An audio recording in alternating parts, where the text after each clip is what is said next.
Hello friends, இன்னைக்கு நம்ம செய்ய போகிறது டேஸ்டியான கஸ்டர்ட் ஐஸ்கிரீம். வாங்க எப்படி செய்கிறதுன்னு பார்க்கலாம். Welcome back to our channel without boring சமையல். ஒரு பவுலில் இது vanilla custard powder 3 tablespoon எடுத்துக்கலாம். இதோட 1/2 கப் பால் சேர்த்து நல்ல கட்டி இல்லாம கரைச்சி எடுத்து வச்சுக்கலாம்.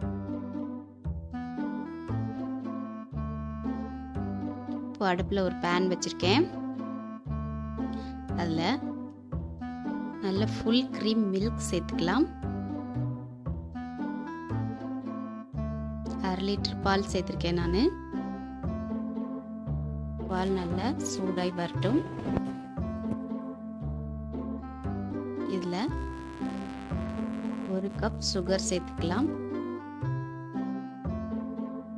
கரைச்சி வச்சிருக்கிற கஸ்டர்ட் பவுடரையும் சேர்த்து நல்லா கலந்து விடலாம்.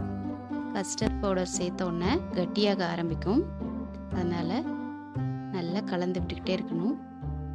இந்த மாதிரி க்ரீமியான ஸ்ட்ரக்சருக்கு வந்த உடனே கொஞ்சமாக ஃபுட் கலர் சேர்த்துக்கலாம். நான் எல்லோ ஃபுட் கலர் சேர்த்துருக்கேன். சேர்த்துட்டு நல்லா கலந்து விட்டுக்கலாம்.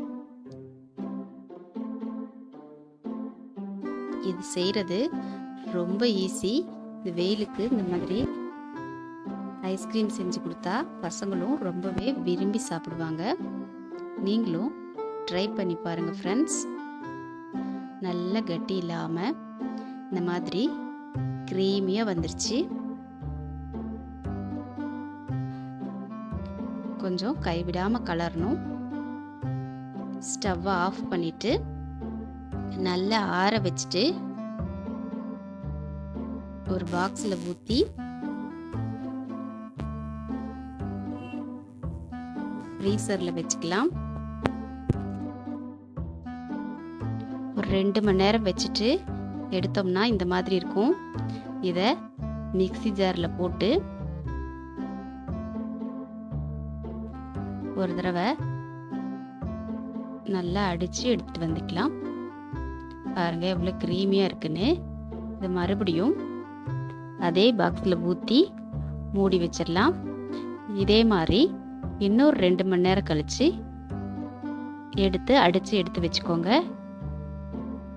இந்த மாதிரி போட்டு மூடி வச்சிங்கன்னா சூப்பரான கஸ்டர்ட் ஐஸ்கிரீம் ரெடி ஆயிடுச்சு. சூப்பராக சில்லுன்னு சாப்பிட சுவையான கஸ்டர்ட் ஐஸ்கிரீம் ரெடி. இந்த டிஷ்ஷை நீங்களும் ரசித்து சமைங்க, ருசித்து சாப்பிடுங்க.